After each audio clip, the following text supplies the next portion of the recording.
우리가 정말 근본적으로 성찰이 좀 필요하다고 생각하는 건 뭐냐면, 우리가 이번을 통해서 뭐 어떤 뼈저린 교훈을 얻어야 될까라고 하는 것인데요. 자, 우리의 입지를 봅시다. 이렇게 되어 있어요. 한반도가. 그렇죠? 여기가 남이고 북이고 중국이고 러시아고 여기 일본이에요. 가까이 미국은 있지도 않아요. 그래서 역사적으로 보면 우리는 어땠을까요? 고구려 멸망 이후에 청일전쟁까지 철저히 어떤 였어요? 여기였어요. 중화. 중국의 영향하에서 살아왔어요. 우리하고 좀 비슷한 나라가 사실은 베트남에 있죠. 베트남도 이렇게 국경을 접하고 있잖아요. 이게 636년부터 1894년까지 1200년쯤 됐어요. 1894년에 청나라와 일본이 한반도에서 부딪히죠. 그게 청일전쟁이죠. 청나라가 패해요. 그러면서 다시 이제 어디로 가요? 일본으로 넘어가요. 근데 일본은 어떤 나라인가 하면, 일본은 중화가 아니에요. 중국은, 그러니까 사실은 중국이라는 나라가 얼마나, 우리가 뭐라고 그래? 이걸 중국이 됐죠. 나라 이름을 이렇게 돼요. 천하의 중심이다예요. 근데 중국은 자기화를 하겠다고 했는데, 일본은 특징이 뭐냐면, 일본은 특징이 자기 게 없어요. 자기 게 없고, 나를 버리고, 탈라가 뭐예요? 나를 버리고 유럽을 빨리 따라가자예요. 일본화가 없어요. 중국은 아이덴티티가 분명하죠? 자기가 중심이니까. 그래서 어떻게든지 자기 세력에 끌어들이려고 그래요. 일본은 어떤 입장일까요? 일본은 내 밑으로 들어오라예요. 그러면 일본은 어떤 나라일까요? 나는 아시아에서 가장 먼저 유럽한 나라다. 아이덴티티가 이렇게 되어 있어요. 문제는 그렇죠. 중화사상이 다른 말로 이제 428만론이라고 하는데요. 중화사상은 뭐냐면, 천하의 중심에 중국이 있고, 그 다음에 이제 이적이라고 해서 오랑캐가 있고, 그 바깥에는 인간이 아닌 금수가 있는 거다. 이렇게 하는 거예요. 뭐라고 이제 불려고 그래요? 북쪽에 있는 오랑캐를 북적, 동쪽에 있는 오랑캐를 우리 보고 동이라 그래요. 서쪽에 있는 자들을 서유미라고 그러고, 남쪽에 있는 거를 야만, 그래서 남만 이랬단 말이에요. 그랬죠? 그럼 이제 사실은 일본 같은 거 뭐예요? 다 만이었겠죠. 우리는 이고. 그래서 이것은 철저히 이건 중국 중심의 사상이에요. 중국 중심의 사상. 그게 뭐냐면, 중국이 문명의 중심이고 우리는 주변이라는 거예요. 주변. 그나마 한반도는 중국에 가까이 있기 때문에 말귀는 안 합니다. 그래서 오랑캐는 오랑캐인데 이라 그랬죠. 그래서 중화사상의 역사를 보면 이렇죠. 고구려가 멸망하고 당나라, 송나라, 원나라, 그러니까 원나라는 사실 이제 북방 다른 민족이지만 명나라, 청나라까지 해서 1200년 동안 청일전쟁에서 중국이 패하기까지 1200년 가까이를 중국의 영향하에서 살아와요. 물론 이것도 역사가 좀 재해석될 필요가 있죠. 왜냐하면 청나라는 만주족이었잖아요. 한족이 아니고. 그렇긴 한데 1200년은 이래요. 그런데 청일전쟁에서 패하게 되죠. 그래서 일제식민지로부터 이제 개화가 되는데, 개화는 뭘까요? 다른 말 서구화죠. 일본이 먼저 따라갔던 걸 하게 되는 게, 그러면서 이제 중화사상은 소멸이 되는데, 오히려 소멸을 넘어서 이제 어디까지 가요? 중국의 신중국이 들어서고 반공, 반중 체제하에서 살아오니까 오히려 중국을 흠모하는 게 아니라 중국을 반대하거나 혐오하는 반중, 혐중까지 가 있어요. 그러니까 중화주의에 대한 반감이, 그러니까 우리는 사실 중국에 대해서는 뿌리 깊은 그런 반감을 갖고 있죠. 최근만 그랬던 게 아니고. 아니, 1200년 동안 이루어왔으니까. 반면에 일본은 탈아입구예요. 자기 정체성이 뭐냐면, 아시아는 후진적인 것이니까 빨리 버려야 된다. 자기를 버리자요. 그리고 어떻게든지 유럽을 빨리 따라가자. 이게 이제 후쿠자와 유키치라고 해서 일본 돈 최고에 실린 인물이죠. 이게 이제 개화파의 사상적 아버지죠. 탈라입구가 아시아를 탈피해서 유럽으로 간다. 이건 뭘까요? 아시아를 비하하고 유럽을 숭앙하는 거죠. 우리나라에 개화파로 있던 김옥균, 박영효가 이 사람 밑에서 배웠고, 이광수가 나는 한국의 후쿠자와 유키지가 되겠다 라고 했던 거고, 일본은 진짜 이런 하늘이 낳은 후쿠자와 유키지는 하늘이 일본을 축복해서 내린 인물이라고 극찬했던 인물이에요. 그러니까 우리가 일본의 식민지 지배를 받았다고 하는 게 결국은 사상적으로는 탈아 입구를 주입받았다 이렇게 말할 수 있거든요. 그럼 탈아 입구란 게 뭘까요? 탈아 입구가 일본을 이해하는 키워드인데요. 일본을 이해하는 키워드 돼 있죠. 그러니까 뿌리 깊은 서구에 대한 열등감, 그것이 빨리 서구화가 돼서 아직 서구화가 덜 된 자들에 대한 우월감. 그러니까 대동아 공영권이라고 하는 것이 자기 정체성으로 그러니까 중국은 중국화자예요. 이전 시기 중국은. 일본은 일본화가 아니에요. 서구화를 하자예요. 그래서 이것이 이제 식민지 근대화론의 사상적 뿌리이기도 하고, 이게 군국주의의 사상적 모태가 되었다. 그래서 이것이 일본의 우경화, 그 다음에 뭐 미일 동맹 관계. 그래서 미일 동맹 관계에서 철저히 이게 주종 관계로 돼 있잖아요. 일본은.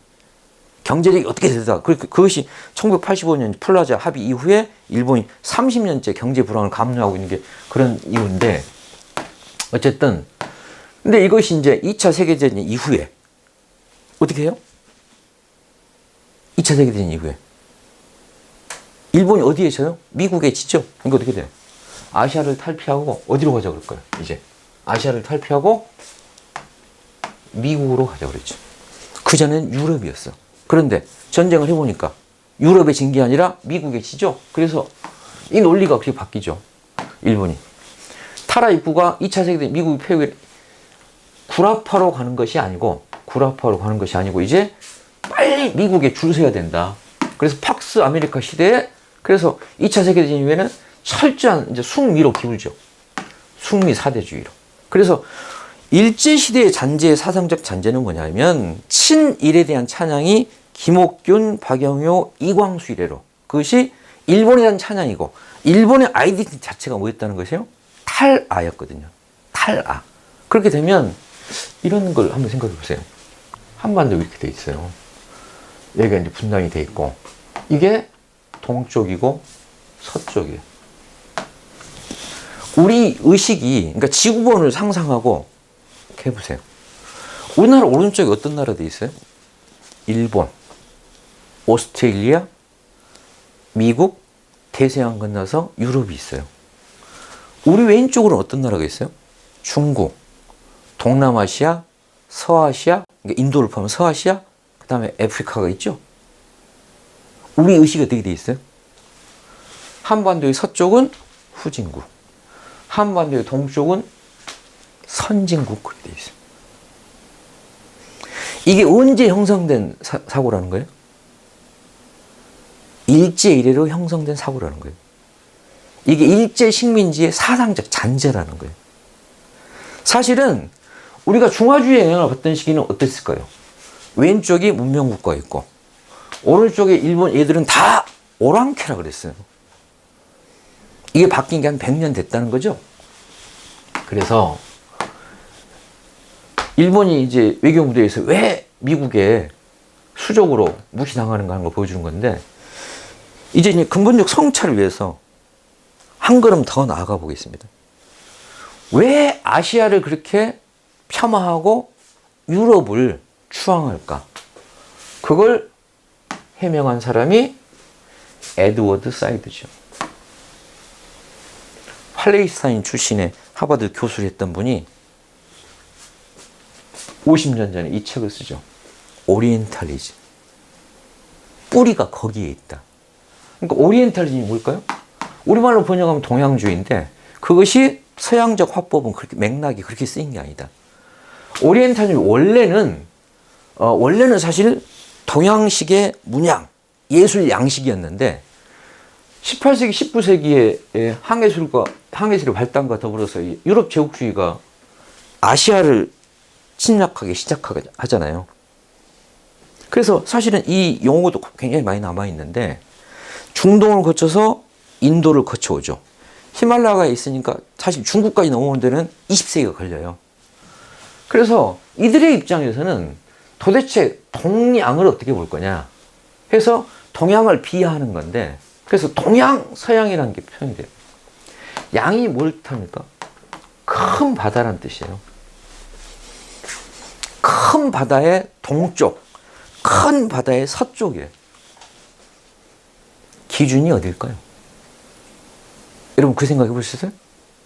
어디서부터 동양이고 어디서부터 서양일까요? 동서양과 동서양이 교차하는 나라가 어디예요? 터키죠. 이게 뭘까요? 이 바다가 지중해예요. 지중해. 지중해가 무슨 뜻이에요? 땅 가운데에 바다가 있다 이런 뜻이잖아요. 근데 전근대 이전에 중세까지의 유럽인들은 여기를 벗어나 본 적이 없어요.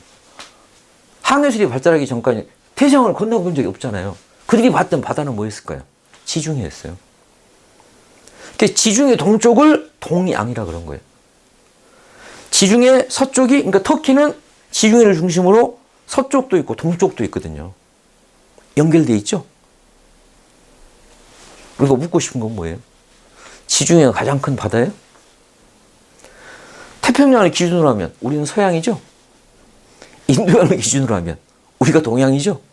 근데 그들은 지중해를 기준으로 임의로 동양, 서양을 나눠놓고 동양은 서양에 비해서 열등하다 라고 하는 이데올로기를 만들어서, 이것이 서양이 문명이고 동양이 야만이니 문명을 전파하고 계몽하라고 하는 거다. 이게 일본의 식민지 근대화랑 똑같죠? 그래서 동양, 서양을 개념화했다는 거. 이건 뭘까요? 철저히 인종주의죠. 그래서 탈아입구론이라고 하는 건 뭘까요? 이걸 아시아에 있는 일본이 수긍하고 받아들인 거예요. 그래, 동양, 아시아는 후진이다. 서양이 선진이다. 그러니까 후쿠시마 유키치는 젊은 시절에 세계 일주를 해요. 그래서 유럽과 아메리카를 가보고 나서 와, 여기가 문명 국가구나. 아시아는 아직 멀었구나. 그래서 탈아입구를 내세워요.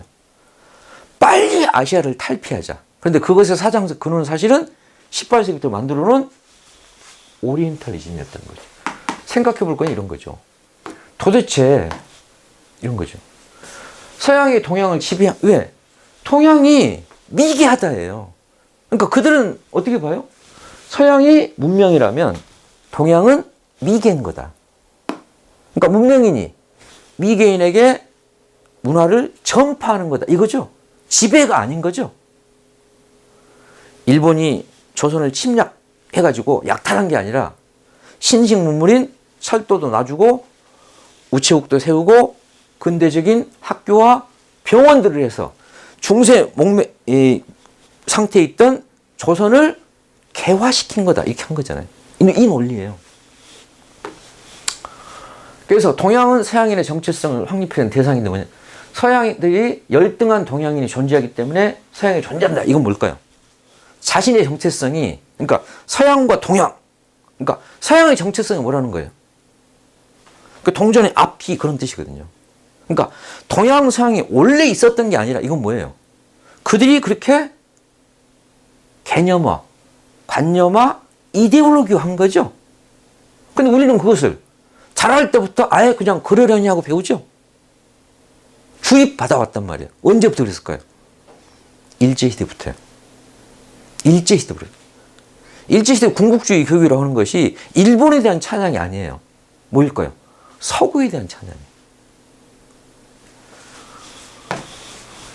그래서 서양과 동양의 구별 자체가 서양이 만든 담론인 것이고, 동양이라는 것은 유럽이 만든 관념의 산물이지 이것이 자연적이나 불교적인 실체가 아니잖아요. 왜? 기준이 왜 지중해냐는 거예요. 그렇죠?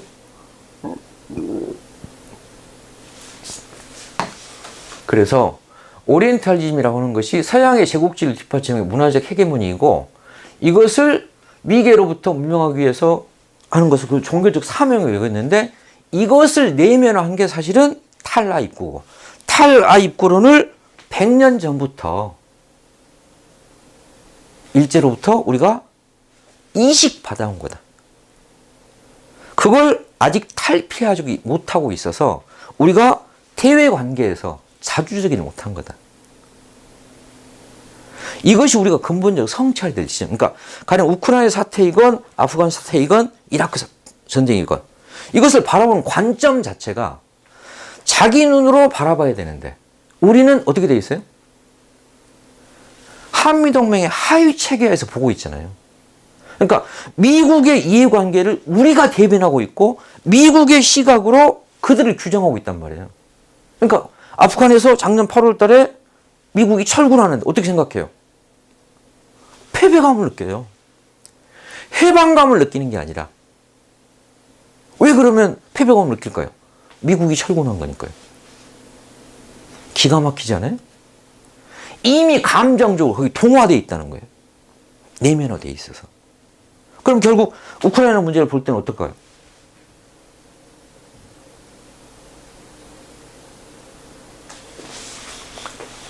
이것이 결국 이제 중화주의 사이팔만도 있었지만 그것이 1200년을 지나서 탈아입구가 근대화론으로, 근대화론이 세계화론으로, 세계화론이 선진화론으로 담론이 끊임없이 바뀌어 왔지만, 정권이 바뀐 데 따라서 담론이 바뀌어 왔지만 결국은 이것을 지금 탈피를 못하고 있는 거다. 그러니까 어떻게 돼요? GDP는, 군사력은 외형만 보면 강국이고 선진국인 것 같은데 정작 우리의 의식은 어떻게 돼 있어요? 의식은 예를 들자면 아니 무기 수준이 세계 6위면 뭐예요? 작전 지휘권이 없는데. 일단 이런 거죠. 이것이 얼마나 허황된 것이냐. 한미 동맹이라고 하는 것이 얼마나 허구적인 것인가 하는 것을 단적으로 보여주고 있는 거죠. 뭘까요? 덩치는 어른인데 아직 의식은 유아기 수준을 못 벗어나고 있다. 이것이 우리의 근본 문제라는 거죠. 그렇기 때문에 벌어지는 사태를 제 눈으로 자주적으로 보지 못하고 있다. 이게 교훈이죠. 그래서 새로운 100년의 문턱에 서서에서 이석기 의원님 그렇게 얘기하고 있죠. 코로나 사태에서 우리가 얻게 된 큰 교훈이 뭐냐. 우리 사회에 뿌리 깊이 남아있던 서구 우월주의가 무너지게 됐다. 왜? 속절없이 그들이 무너지는 걸 보면서. 오히려 미국식, 유럽식 방역체계가 저게 우월한 게 아니구만. 그래서 감염병 그 자체를 다스린 것, 잘 통제한 것도 있지만, 그래서 일제가 조선을 강점하면서 유포한 패배주의가 해방 이후에도 계속되었습니다. 일제강점기에는 일본에 대한 열등감이었다면 해방 이후엔 서구, 특히 미국에 대한 두려움이 그것인데, 최근까지도 미국을 두려워하면서 미국이 우리의 한참 위에 존재하는 나라는 인식이 남아있을 정도이고, 아직도 미국의 품을 떠나면, 미국의 눈밖에 나면 그런 두려움과 공포를 갖고 있는데, 그것이 촛불항쟁과 코로나를 겪은 세대에게는 이전과 완전히 달라지고 있는 것 같다. 이것이 서구 우월주의로부터 이제 자유로워진 것 같다. 이것이 사실은 가장 큰 사변이다. 이렇게 얘기를 했던 것이고요. 그래서 이렇게 덧붙이면 노무현 정부가 또 이제 그 새로운 병역 문턱에 서서에 나온 얘기죠. 노무현 정부가 동북아 균형자론을 고민했고 그랬죠. 정권 시기에 동북아 균형자론 아주 훌륭한 얘기죠. 왜? 동북아 우리가 중심 아니냐. 왜? 일본, 중국, 러시아. 근데 우리가 중간에 중심을 잘 잡자.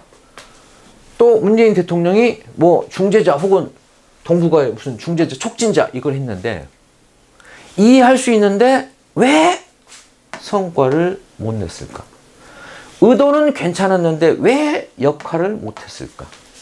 그 밑바닥에 있는 근본적인 문제가 뭐라는 거예요? 한미동맹입니다. 한미동맹이라는 족쇄에 놓여있게 되면 우리 스스로 역할을 할 수가 없죠. 왜? 자주적일 수 없으니까. 그래서 역할을 못하는 이유가 결국은 동맹이라는 굴레다. 그러니까 이것이 사회적 의제가 돼야 될 때가 왔다는 거다.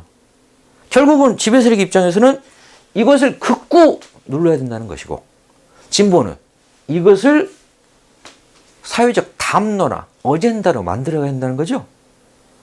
이것이 시대적 요구다. 우크라이나 사태가 주는 교훈도 그러하고, 동북아에서 이제 미국과 중국이 충돌한다고 할 때 우리는 전략적 모호성 이렇게 모호하게 얘기할 게 아니라 아예 탈동맹, 중립화라는 입장을 명확히 천명할 수 있어야 된다는 거다. 이런 뜻을 내포하고 있는 거죠. 그래서 전쟁 얘기가 나왔으니까 우리가 선도적으로 제기할 가치가 뭐라는 거예요? 군축이다. 군축. 전쟁의 반대가 평화니까 결국은 궁극적으로는 동북아 균형자이고 평화체제를 구축해야 되는 문제인데, 결국은 군축이 핵심이다. 군축은 그 자체로 전쟁 가능성을 줄이는 효과를 낳고, 반대로 군비를 끊임없이 확장하면서 평화를 거론한다는 것 자체는 어불성설이다. 이것이 이번 대선 때 나왔던 뭘까요? 힘에 의한 평화죠. 힘에 의한 평화. 제가 칼럼에도 썼습니다만, 우크라이나가 국내에 어떤 영향을 미쳐요? 그렇죠. 그러니까 이번 대선에서 박빙의 승부 끝에 윤석열 후보가 신승을 했잖아요. 거기서 크게 작용한 요인 중에 하나가 뭘까요? 이건 어디로부터 온 거예요? 그렇죠. 우크라이나 전쟁으로 직접 온 거죠. 그래서 힘에 의한 평화라는 프레임을 쓰니까, 그래서 청와대가 바로 해명을 한다고 하죠. 어떻게 해명해요? 무기 구입비를 이명박, 박근혜보다 더 많이 썼다. 문재인 정부야말로 힘에 의한 평화다. 라고 해서 군사 기밀에 가까운 우리도 SLBM 발사했다. 등등을 공개하죠. 그건 뭘까요? 이른바 주전파들이 프레임을 주도하게 된 거죠. 뭘 계기로? 우크라를 계기로. 이게 우리 사회에 미친 영향이에요.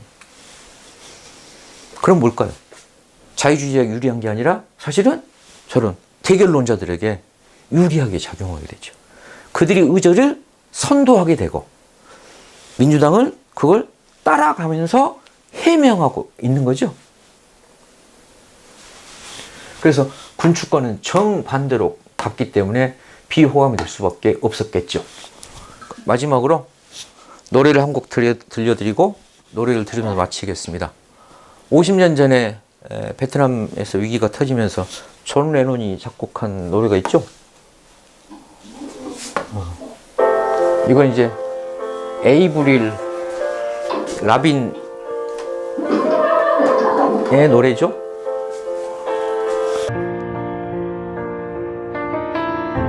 Imagine there's no heaven. It's easy if you try. No hell below us. Above us on the sky. Imagine all the people living for today.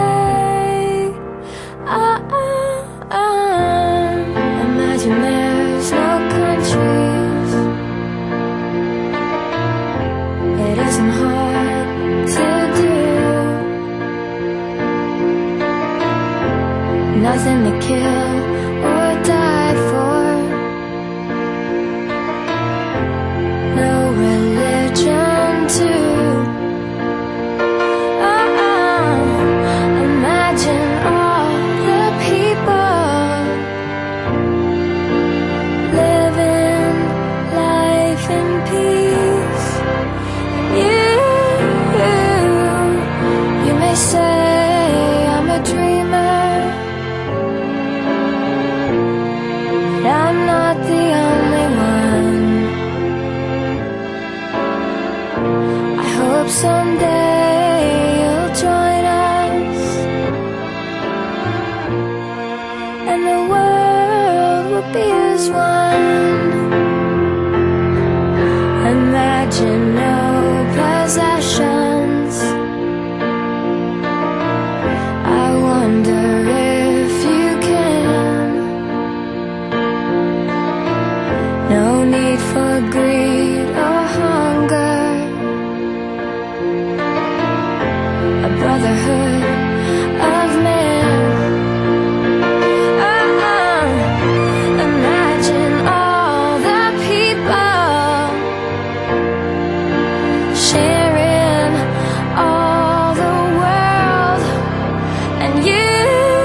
잘 들으셨죠?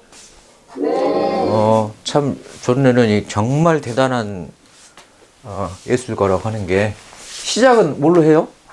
시작은 주제가 피스인데요. 나중에 어디로 가는가 하면 놀랍게도 존 레논 얘기는 피스가 가능하려면 포세션스 사유제도를 말해요. 사유가 아니라 쉐어링으로 가야 된다. 놀랍잖아요? 놀라운 통찰력이죠. 평화는 기도로 되는 게 아니고 뭘까요? 포세션스. 그래서 all the world, 세상을 다 공유할 수 있어야 된다. 뭘까요? 대비가 되는 게 여기서 대비가 되는 거예요. 사유. 이것과 대비되는 거예요? 공유 이렇게 되어 있어요. 놀랍죠? 사적 소유, 사회적 소유. 그래야지만 비로소 뭐가 가능하다요? 피스가 가능하다. 놀랍죠? 예. 이상 마치겠습니다. 고생하셨습니다.